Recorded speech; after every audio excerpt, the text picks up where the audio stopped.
I am the most pampered and extravagant heir in the entire imperial city, yet I was forced into a marriage with the national general, Edward. Edward, powerful, ruthless, and decisive, with countless deaths on his hands, held so much authority that even the emperor was nothing but his puppet. On our wedding night, my screams echoed through the entire residence. Everyone was guessing when Edward would toss out my body. They waited and waited, but instead of seeing my corpse, they witnessed Edward gently rubbing my waist. Baby, I'm sorry. I'll be gentle tonight. 1. Father, I don't want to marry that so-called national general. In the Marquis's mansion, I clutched my father's legs and cried. My father, who always indulged my every whim, now sighed deeply. My son, I really can't do anything about it. Edward, he's not someone we can oppose. The moment I heard the name, I shivered instinctively. Edward, the national general of the current dynasty, wielding overwhelming power. Ruthless and merciless, he had wiped out an entire family of political opponents in a single night. The stench of blood had spread across the imperial city. Rumor had it that even the current emperor was merely his puppet. If I truly married him, I'd probably be dead in less than 2 days. My mother wiped her tears beside me. So the rumors were true. If only we hadn't let George and Derek meet yesterday. I sighed inwardly. Although the marriage decree came from the emperor, anyone with eyes could see that Edward himself had drafted it. Rumor had it that Edward liked Derek. But Derek wasn't of marriageable age yet, so Edward remained unmarried. Yet my mother had arranged for me to meet Derek yesterday. The next day, the imperial marriage decree arrived at our residence. And my betrothed was Edward. Clearly, he was obsessed with Derek. I had only met Derek once, and Edward was already desperate to trap me in his mansion to torment me for life. Poor me, the sacrificial pawn. I lifted my head, tilting it at a 45-degree angle to the sky to prevent my tears from falling. Father, Mother, you should start practicing a little trumpet. I don't think I'll live long. Oh, and while you're at it, help me pre-order a coffin from the workshop in the northern part of the city.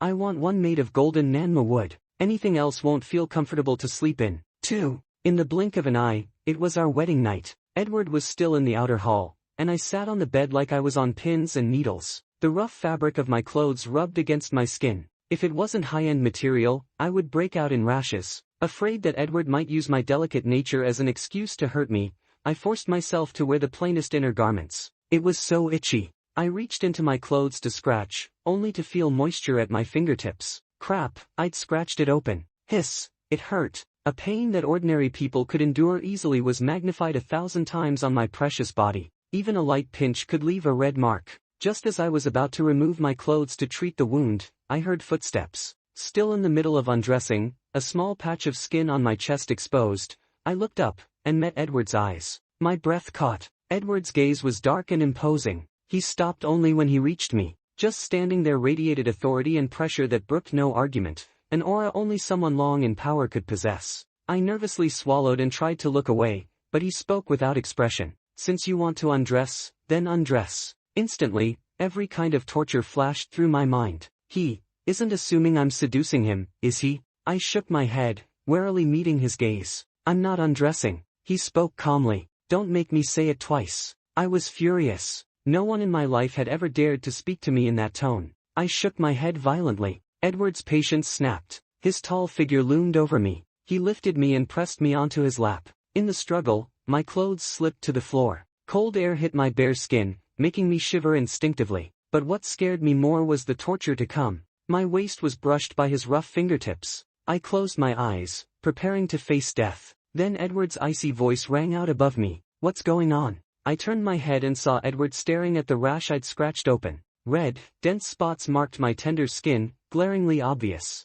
Edward rubbed the rough fabric on me with his fingers, his expression unchanging. Your family really put you in this? 3. I bit my lip, not daring to say a word. If Edward knew that each piece of clothing I used to wear was worth a fortune, he'd probably strangle me on the spot. After all, Edward despised extravagance and decadence above all in the court. Every corrupt official had been ruthlessly stripped of their wealth and power by him. Because of this, I lived every day on edge, fearing that Edward might one day raid my family as well. He topped my personal list of the officials I hated the most. Just as my mind wandered, Edward spoke suddenly. Chris. At that moment, the door opened, and a shadow guard entered, carrying clothes and ointment. He placed the items on the table and immediately left. My eyes were fixed on the fabric, unblinking, my mouth watering. This had been gifted by another country just this year. Every inch of the material was worth a fortune, the epitome of luxury. Unfortunately, it was given to Edward, a prudish man who couldn't appreciate it. I swallowed hard, pointing at it in disbelief.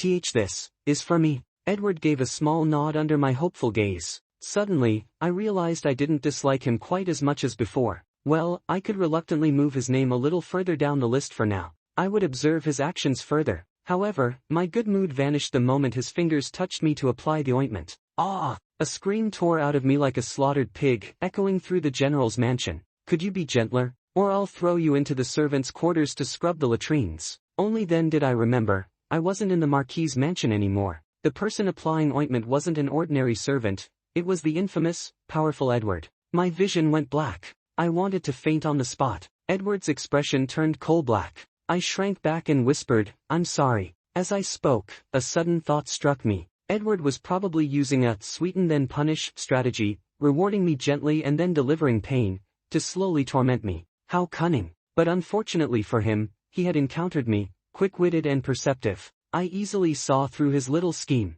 4. The moon had risen, and I stared at the room's only bed, feeling lost. Although I was well aware of my orientation, sleeping with Edward, this lifeless-faced man, was worse than death. Since the bed in this room was made of golden Nanma wood, the others must be the same, right? After hesitating, I mustered the courage to ask, "Can I sleep in another room?" Edward glanced at me, tone flat, "You may." I didn't expect him to agree so readily. Clearly, Edward had brought me to the mansion to torment me, not to actually sleep together. No matter, avoiding the same bed as him was a victory in itself. I happily pushed open the door to the next room, only to step back in dismay. Damn it, it wasn't a golden Nanma wood bed. There was no choice but to try the next room. After turning the mansion upside down, I realized in despair that every bed except Edward's was made of ordinary wood. Outside, the watchman's bell signaled it was already late into the night. The wind howled against me, and I shivered. After some mental preparation, I cautiously opened Edward's room, sporting 2 dark panda eyes. His breathing was steady,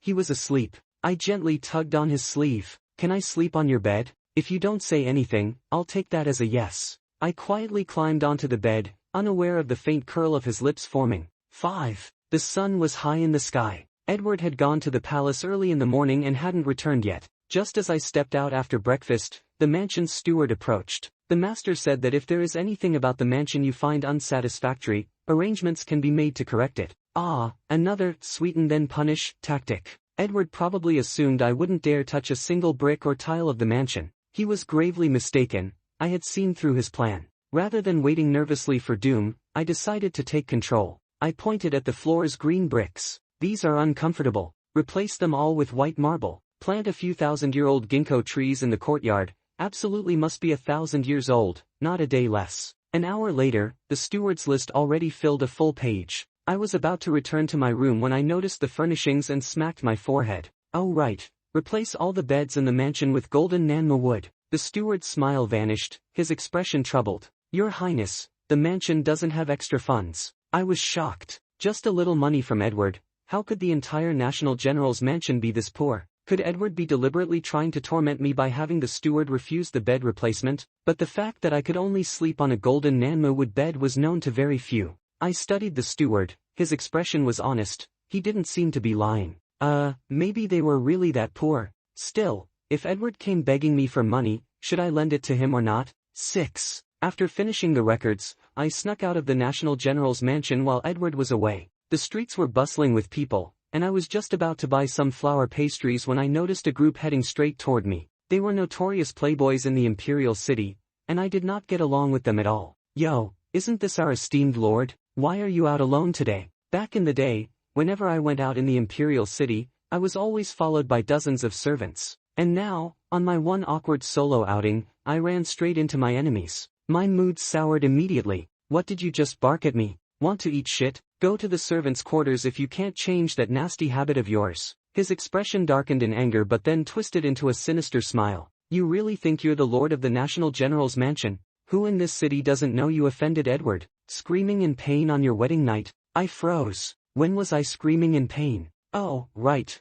That must have been when Edward applied the ointment too harshly, and I let out that scream. Damn it, getting bullied in the mansion was bad enough, but now I was being slandered and mocked outside too. This insult could not be tolerated. Tired of arguing, I said, "You've got chives stuck in your teeth," and immediately swung at them. This wasn't the first time we'd fought. Normally, I came out on top. But I forgot, today I had no attendants to help me. A single fist against 4 hands? I quickly fell behind. As a fist came down with a rush of wind, I shut my eyes tightly. Looks like I was about to get beaten. Today was definitely my unlucky day. But seconds passed, and the expected pain never came. Even the surrounding noise had vanished, the air dead silent. I cautiously opened my eyes. In front of me was a wide sleeve embroidered with cranes, and above it, Edward's dark, grim face. He hadn't said a word, yet the aura of authority he exuded alone made everyone tremble. The person whose wrist Edward was holding stammered, Master, we were helping to teach George a lesson."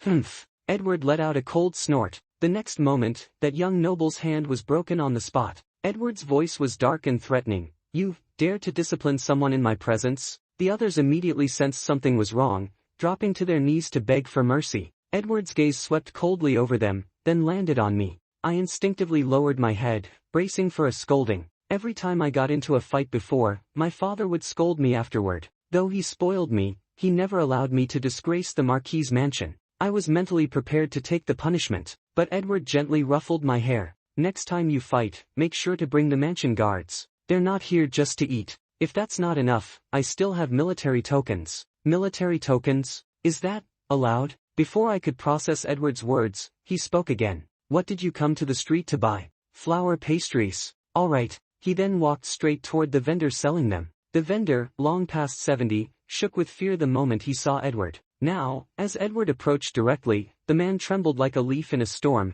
struggling multiple times to get the pastries into a bag. Edward didn't show the slightest impatience. Chris, standing beside me, suddenly laughed. "What are you laughing at?" I asked. He coughed to feign composure. It's been a long time since the master looked this happy." I rolled my eyes, seriously doubting that he'd spent too much time reading those romance books. Edward's care for me wasn't out of affection, it was to craft the image of a doting husband. That way, once I died, Derek might finally dare to enter the National General's mansion. 7. In the carriage, Edward and I sat side by side. Just as I was about to bite into a flour pastry, a thought struck me. Could he have poisoned it? No, I needed to test it first. So I held the pastry to Edward's lips. You eat first." Edward lowered his gaze, eyes darkening. Then came a presence so overwhelming it seemed to consume me entirely. It was like being a weak herbivore suddenly marked by a top predator in the food chain. A chill ran down my spine. As I tried to pull my hand back, Edward grasped my wrist firmly.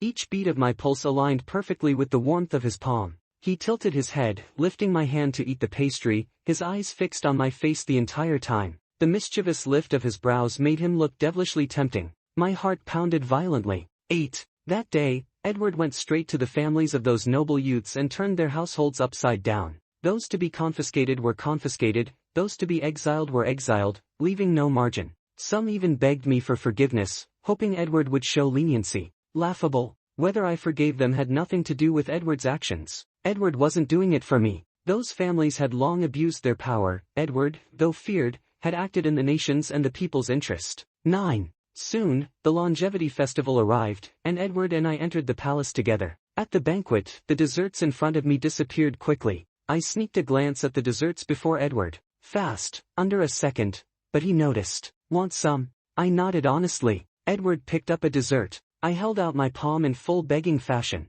He placed it at my lips, refusing to let go. "Last time you fed me, now it's my turn to feed you." Ha! That was unnecessary. My heart was conflicted, but the temptation of food won. I bit carefully, accidentally brushing Edward's fingers with my lips. The touch felt strange, but why was my face so warm? Even my ears felt hot. Something was definitely wrong. I stood up and whispered to Edward, "I'm going for a walk," then quickly fled the scene. 10. After standing outside for a while, enjoying the breeze, I was about to go back when a voice suddenly came from behind. "You little fox spirit, even Edward dares to be tempted by you." It was Derek, the one Edward was rumored to love. I had angered Edward because of the arranged meeting with Derek, which is why Edward had dragged me into the mansion to torment me. Back when we met, both of us had been pressured by our families, and we hadn't exchanged a single word. But judging by the tone now, this person had bad intentions. I tilted my head slowly, feigning confusion. "Who are you?" He sounded furious and shocked. "You don't recognize me? I met you for the family's arranged viewing." I blinked. "Oh, it's you. Too ugly to remember." "I don't care about that." You have to leave Edward immediately. I prodded my ear. Do you live by the sea? Mind your own business. His anger spiked. You should know Edward likes me, right? He hasn't married me yet because I'm still underage. 1 month from now is my birthday. By then, Edward will surely throw you out of the mansion. If you beg me now, maybe I'll let him spare you. I rolled my eyes, snapping my fingers in a delicate gesture, intentionally making my voice overly dramatic. Oh, too bad. Edward is my husband now. He's been keeping me in bed every day these past few days. Just now he insisted on feeding me in front of everyone. So annoying. Derek's face twisted like a pretzel. You shameless little weakling. Edward will beat you to death. Then he ran off in a flash. Humph, pathetic, ran away when he couldn't win an argument. Still, Derek had a point. Edward might really be avoiding marriage because Derek was too young, which left me with only 1 month. I looked up at the moon and felt a pang of sadness. Edward wasn't bad, handsome, well-built, but he had someone he loved. Our marriage was just a tool for him to torment me. Any emotional attachment would be fake. If I got attached, I would only fall into a pit of despair. 11. Not long after the longevity festival, the emperor organized a royal hunt. During this time, I swore to myself to be someone who locks away their heart. Even though we were officially husband and husband, I could not let myself like Edward. Edward went deep into the hunting grounds with the emperor and other officials. I stayed alone in the tent, reading a leisurely book. I had just turned a page when I heard a sound outside. A horse was grazing just outside my tent. Watching it so relaxed, I suddenly wanted to ride. I had ridden in the mansion before, but prolonged rides always left my inner thighs raw. Although Edward had told me to stay put in the tent until he returned, a short ride shouldn't be a problem, right? I swung onto the horse, and it started a gentle trot, following my guidance. But soon it bolted. No matter how hard I pulled the reins, the speed never decreased. The cold wind stung my face. The scenery flew by in reverse, and I clutched the reins tightly. It rushed past the outer and middle hunting grounds, only slowing deep inside. I quickly dismounted. The moment my feet touched the ground, the horse collapsed, foaming at the mouth, dead. Even a fool could see someone had deliberately tried to harm me, but with so many enemies from my sharp tongue, I couldn't tell who. The deeper hunting grounds were full of predators. Going in recklessly was extremely dangerous, and without a weapon, any predatory animal would be certain death. I prayed for luck. If only my ancestors could come down and bow frantically for me. But as soon as I stepped forward, a tiger's roar rang in my ears. From the nearby forest, a tiger emerged. At that moment, I wished I were someone else entirely, preferably drunk. Its sharp fangs glinted, and its red eyes locked onto me. Good news, it was a subadult tiger. Bad news, I still couldn't fight it. I knew I couldn't show fear, I had to exude dominance. But this tiger didn't play by the rules. It lunged at me. Its claws and teeth glinted coldly. This was it. And being killed by an animal alive, that would be agonizing. I never expected to die so miserably. Tears welled up, memories flashed like a slideshow. And at the very end, Edward's face appeared. 12. Hiss. A muffled groan reached my ears. I realized it wasn't a memory, it was Edward, really here. He stood in front of me, taking the full force of the subadult tiger's swipe. His lips went pale in an instant. In a flash, he drew his sword from his waist and plunged it straight into the tiger's heart. The tiger roared in defiance but finally collapsed. That strike seemed to drain all of Edward's strength. I supported his trembling body. Seeing the wound on his back almost exposing bone, I couldn't help but cry. It must have hurt so much. Edward, don't die, I whimpered. He weakly smiled, brushing the tears from my face. Why are you crying? I won't die. If you keep crying, you'll jinx me.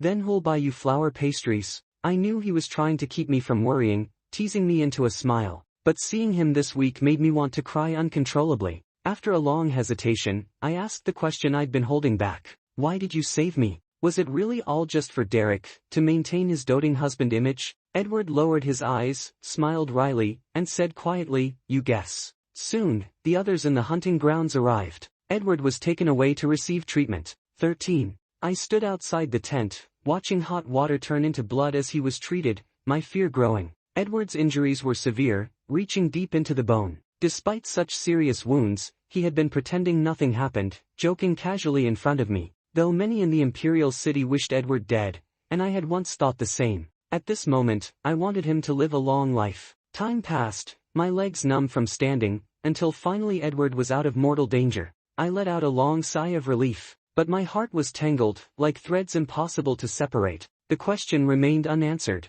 I didn't know if Edward had saved me just to maintain his public image as a devoted husband, but I knew one thing: my recent vow was broken. I had truly fallen for him. 14. Edward's injuries healed well, but a scar remained on his back for life. He didn't care in the slightest. He said, "It's fine. You're the only one who'll ever see it, as long as you don't mind." I shook my head. How could I ever mind? After all, he'd gotten hurt saving me. The palace kept sending rewards, and Edward finally stopped being poor, but I never mentioned the golden Nanma bed again. The Lantern Festival was approaching, and soon after that, Derek's birthday. I thought it was time to ask Edward outright. If he truly liked Derek, I'd step aside without hesitation. 15. I finally gathered the courage. When I reached the door of Edward's study, just as I was about to knock, I noticed two shadows inside. Through the thin paper of the window, I could see Edward sitting at his desk with his back to me, and beside him stood a man. That man was none other than Derek. He wore the latest style popular in the Imperial City,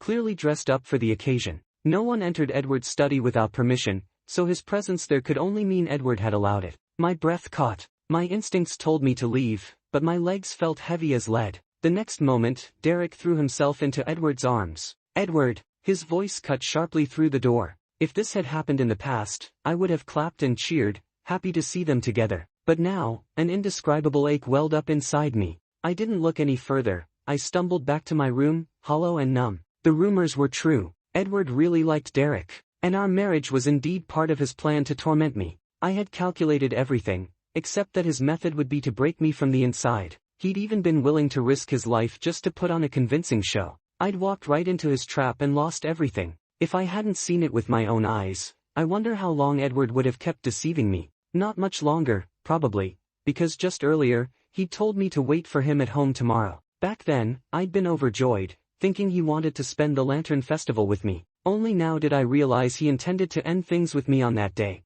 Because the very next day was Derek's birthday, he wanted to get rid of me first. 16. The Lantern Festival arrived quickly. Darkness had fallen, but the night sky glowed as bright as day. Lanterns clustered across the lake, and fireworks painted the horizon. Everyone was filled with joy. Everyone except me. I was terrified. I had fled from the general's mansion, carrying only a small bundle of belongings. Before leaving, I wrote a letter of separation, saying I willingly dissolved our marriage and begging him, for the sake of the few months we'd shared as spouses, to spare my life and let me go. Sigh. I let out a long breath. I had no idea if Edward would actually show me mercy. I didn't dare go back to the Marquis' estate, so I followed the river, using the glow of lanterns to guide my way. I hadn't worn thick clothing, afraid I'd be slowed down and caught. But thin fabric couldn't keep out the biting winter wind, my bones felt frozen, and even my tears turned to ice on my cheeks. As I walked, footsteps suddenly sounded behind me. My heart pounded faster than ever. Could I really be this unlucky, running into a thief?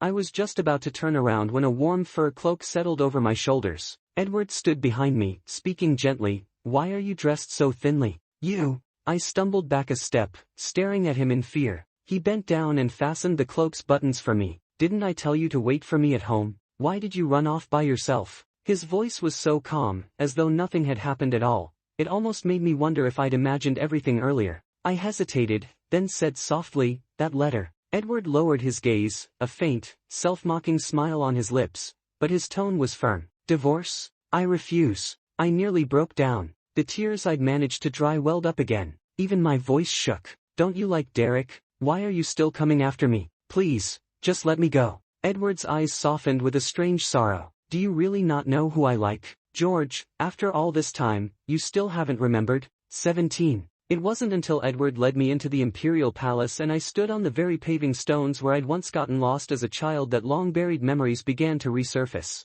I was only 8 years old back then, attending a banquet in the palace when I accidentally lost my way. Terrified, I cried until I was a complete mess. After what felt like forever, I finally saw a figure passing by in the distance. I rushed to grab him, begging him to lead me out. They say saving a life is an act of great virtue, but the boy in front of me flatly refused. Desperate, I offered him my favorite pastry as a bribe. Sure enough, he couldn't resist the temptation of food and agreed to take me out. But once we were outside, I regretted giving up my pastry. To avoid looking stingy, I came up with a perfect plan. I tugged on his hand and said, "Big brother, I like you. When I grow up, will you marry me?" Then I furrowed my brows in fake hesitation. But I heard marriages require a betrothal gift. Can you give it to me now? When I grow up, I'll come find you with it. He understood and returned the pastry to me. Of course, that so-called betrothal gift went straight into my stomach the very same day, and I soon forgot about the silly promise entirely. When the memory ended, I was crying again. I'm sorry, but don't you like Derek? I saw you holding him in your study. Edward actually laughed in anger. You were at my study yesterday. Why didn't you come in? You would have seen the man who tried to frame you during the royal hunt. I froze. What? Edward patiently explained. The person who plotted against you on the hunting grounds was Derek. They're already on the sentencing list, soon to be exiled. But that old fox sent Derek ahead of time to apologize. The reason Derek had been in Edward's study was obvious. Edward smirked. You left so fast you didn't see me kick him out the very next second. Funny, why aren't you that fast when I call you to bed? My face flushed crimson. I hadn't expected the truth to be like this. Just thinking about the divorce letter I wrote made me want to slap myself. Edward seemed to read my thoughts. That divorce letter. I cut him off immediately. It doesn't count. Of course it doesn't count. But Edward shook his head. No, I've changed my mind. I want a divorce now. I'll head back and sign it right away. I grabbed his hand in a panic, pleading miserably. Please don't. I'm begging you, don't divorce me. Seeing me on the verge of tears, Edward pinched my cheek with a smile. I'm teasing you. How could I ever bear to leave you? With that, he pulled a sky lantern from his sleeve. Time's almost up. If we don't release it now, it'll be too late. I tilted my head up. Everywhere I looked, lanterns floated into the night sky. A minute later, the lantern belonging to Edward and me rose slowly into the air. Among the countless lights of the festival, we were no longer just two separate souls. We were finally us. Extra story. 1. 8-year-old George was lost in the palace. Everything was eerily quiet except for the rustling of wind through the treetops. To George's frightened ears, the sound was like ghosts whispering death threats. His tiny feet pounded the ground as he darted through the maze of palace walls, still unable to find his way out. When another sharp gust of wind blew past, George burst into tears. He had no idea how long he'd been crying when he finally spotted a figure passing in the distance. Without thinking, he ran straight toward him. George blocked the boy's path, tears still clinging to his lashes. Big brother, can you take me out of here? 14-year-old Edward frowned. The little boy barely reached his waist. Dressed in fine clothes, with pale smooth skin, he was obviously some spoiled young master who'd never seen hardship. His round, spotless face looked like a cream pastry. Edward, however, disliked the boy immediately. Pretending not to hear, he tried to walk away, but his sleeve was suddenly tugged. Edward's temple twitched. He had a serious aversion to being touched. His left hand was covered with crumbs, and his right hand still held a pastry. He decided on the spot that this robe would never be worn again. George had no idea what Edward was thinking. He tilted his head up, wide-wet eyes full of pleading, and rocked Edward's sleeve back and forth. Big brother, please take me out, okay? Few could resist George's charm, but Edward was different. His voice remained cold. No. George cried harder, even wiping his tears on Edward's robe. Edward's patience ran out. He yanked his sleeve free and strode off, but hadn't taken 2 steps when George grabbed his hand instead. Edward could feel sticky crumbs smearing against his skin. For a fleeting moment, he wanted to wring this brat's neck. Sensing Edward's icy glare, George shivered, then stood on tiptoe and reluctantly offered the pastry he'd been treasuring. Big brother, this is my last pastry. You can have it. His big wet eyes never left the treat. Edward wasn't interested in sweets, but George's expression stirred a teasing impulse. He reached out and took it. Fine. George's heart sank. It was his favorite pastry, available only in the palace, and now he had to give his last one to this heartless villain. 2. Since Edward had accepted the pastry, he naturally had to take George out. Soon George saw people in the distance. Thank you, big brother. He glanced at the pastry in Edward's hand again and again, already regretting giving it away. Clearly this boy couldn't appreciate fine things. What a waste. Edward was planning to toss the overly sweet thing the moment George left anyway. But George's mind was already spinning with a new plan. He shook Edward's hand. Big brother, I like you. When I grow up, will you marry me? Same-sex marriages weren't unusual in the realm, but Edward had never been asked something so absurd, especially by an 8-year-old. If you don't say anything, I'll take that as a yes, George continued cheerfully. Outwardly he feigned hesitation, adding, but I heard marriages need a betrothal gift. Can you give it to me now? When I grow up, I'll bring it back to you. Edward instantly understood the little rascal's scheme. No one had ever dared to bargain with him so openly, but rather than anger, he felt oddly amused. It was the Lantern Festival. The palace and streets glowed with sky lanterns, the night bright as day under a canopy of floating lights. In that blaze of lantern fire, Edward handed the betrothal gift to George. 3. From that day on, Edward's shadow guards began reporting George's whereabouts daily. They had no idea why their masters suddenly took interest in a mischievous little boy. The boy was spoiled beyond belief, wearing the finest clothes once before tossing them aside, eating only the best foods, even insisting on sleeping on a bed of rare golden Nanmu wood. Everyone knew Edward despised extravagance. Yet every time the guards reported George's lavish habits, Edward didn't get angry. In fact, he smiled. 10 years passed like this. At first, Edward had treated George as nothing more than an amusing younger brother, but somewhere along the way, those feelings quietly changed. He genuinely liked this extravagant yet clever young man. The problem was, George seemed to have forgotten their childhood promise. At palace banquets he never once looked Edward's way. If their eyes accidentally met, George would glance away in fear, the same wary look everyone had given Edward since he'd risen to power. George had really forgotten him. The boy deserved a good scolding for that. But Edward wasn't in a hurry. He wanted George to remember on his own. He waited, and waited, but instead of George coming to find him, news came that George was being matched with someone else. That was when Edward realized George was already 18, nearly a man grown. In a rush, Edward went to the palace to request an imperial marriage decree. Though he'd technically already given a betrothal gift years ago, Edward prepared hundreds of chests of gold, silver, and jewels, each priceless beyond measure. From then on, Edward, who'd never cared for luxury, began buying outrageously lavish, utterly impractical things. Someone even sent him a rare, delicate Persian cat. Yet Edward, who usually accepted every gift, refused this one outright. "Why would I need another?" he said lightly. "There's already one at home."